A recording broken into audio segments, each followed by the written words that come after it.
Hello, this is Steven and we're back with another Batman 66 episode review. Today we're reviewing the part 2 in Catwoman's first debut episode. Better luck next time. So let's quickly get into the video. The episode picks up with a recap in the previous episode. Batman and Robin are once again up against the Catwoman, who after has stolen a second golden cat, they track her to her hideout, only for Robin to be taken away and Batman put in a death trap fighting off against an actual tiger. After that, we then roll into the opening credits and Batman is still fighting off the tiger. Catwoman, not wanting to stick around to see the results, painting the sight of blood, turns off and goes to deal with Robin. Batman is fighting off the tiger, where he essentially uses bat claws to climb up the wall and fire essentially a sonic device meant to incapacitate the tiger. He then uses the opportunity to quickly rush into the door that the tiger previously came out of in the previous episode and lock it. Once he's in there, he finds out that there is a complete maze and then uses a sort of I guess you could say a bat sticker to use to track where he's going, make sure that he doesn't get lost, and to find out essentially where Robin is. We then cut to Robin being put on this plank and is essentially, when the sand runs out, he'll be fed to essentially the rest of Catwoman's tigers. Felix and Leo are there along with a third henchman. Batman then quickly finds his way to Robin, but Catwoman has already left. And essentially, Batman and Robin fight off the rest of the goons, with them succeeding. However, Leo manages to use the time to make his escape. Realizing there's no point chasing Leo, they then decide to check the whole hideout in finding Catwoman. However, what happens is, when they do, the Catwoman is nowhere to be found. But they do find the two golden cats. However, they still haven't fully figured out what Catwoman's plan is. After all, because you see what happened is, well, they thought that they were the rest of Mark Andrews' collection, but Catwoman says no, that's not what she's after, when Robin was briefly with her for that minute. Realizing that, they have to think of what they're up to. Batman then realizes that at the last minute, that these two golden cats once belonged to a notorious pirate named Captain Manx. Of course, for a Catwoman episode, the pirate had to be called that. When they realized that and look at the legend. Now, the legend said that Captain Manx had this treasure that he was meant to give to, I think, was the underprivileged children during Gotham's early years. However, there was one problem. Not one single bit of that treasure was found.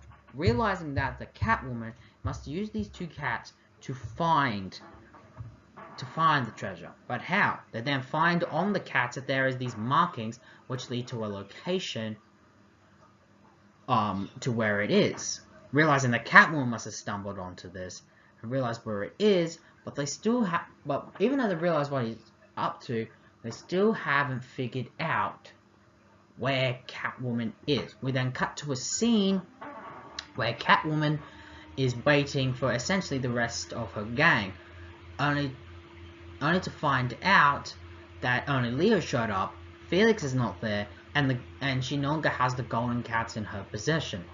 Realizing that Batman's got them and figure that she must find out about where they are, they then plan mines on the roads, and essentially plan to quickly get the treasure as quickly as possible.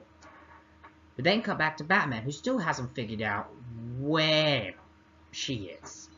However, after a remark saying don't have that statue too close to you, Robin, or the radiation might rub off on you, Robin then comes to the realization that if the radiation almost got on him, and it was around Catwoman long enough, could the radiation have rubbed off on her?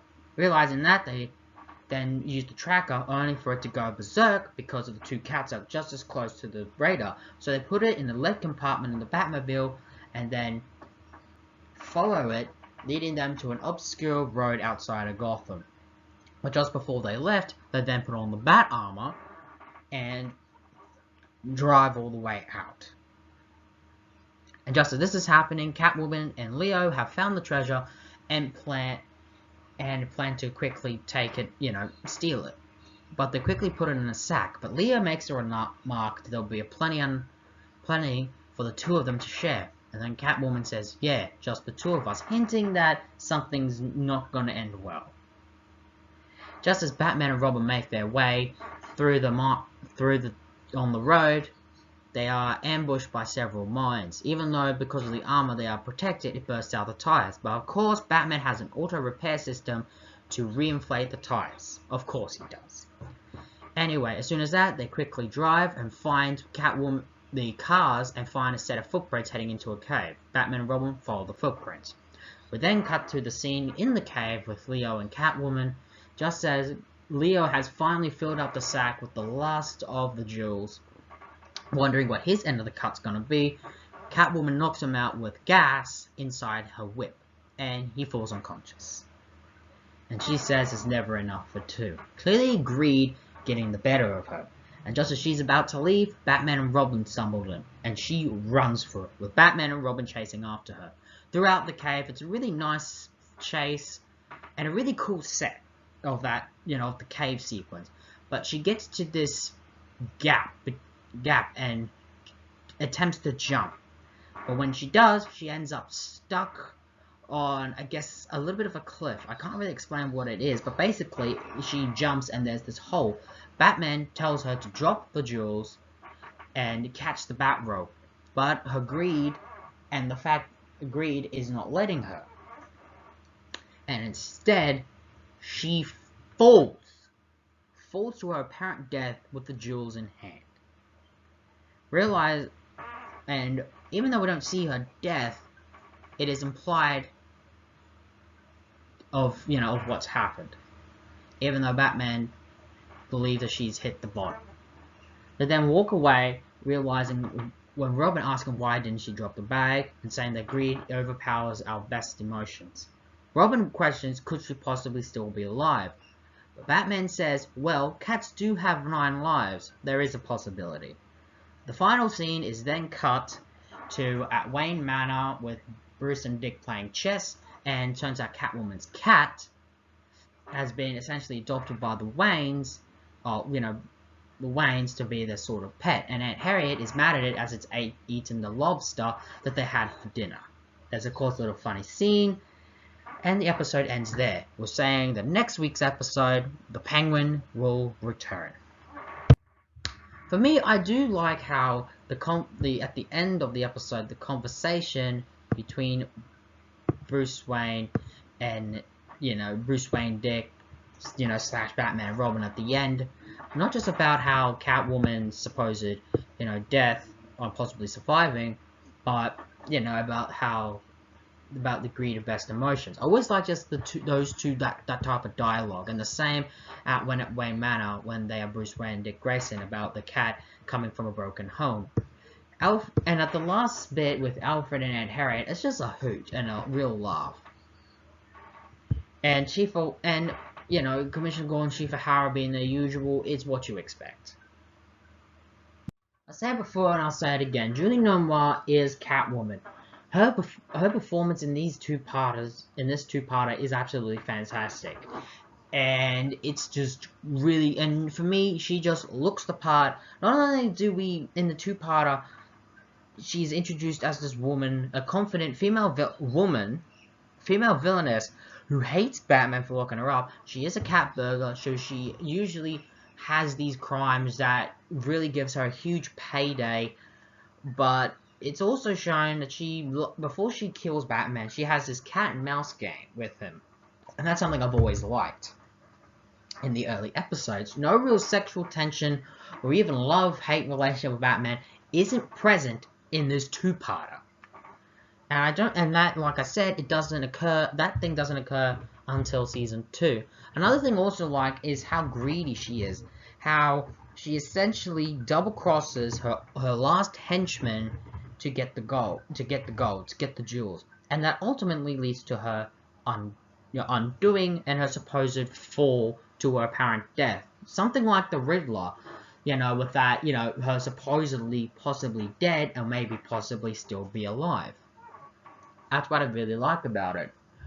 And I just like how she just looks. She looks the character. She looks the part.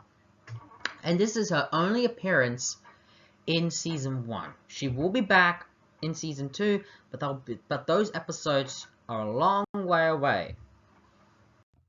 Better Luck Next Time is a really good two-parter. I love the atmosphere that these 2 episodes have, and yes, the on the nose at the end bit about how greed does get the better of everyone, and how she has supposedly 9 lives, you know, and there's a possibility she could survive, but I don't just like it, you know.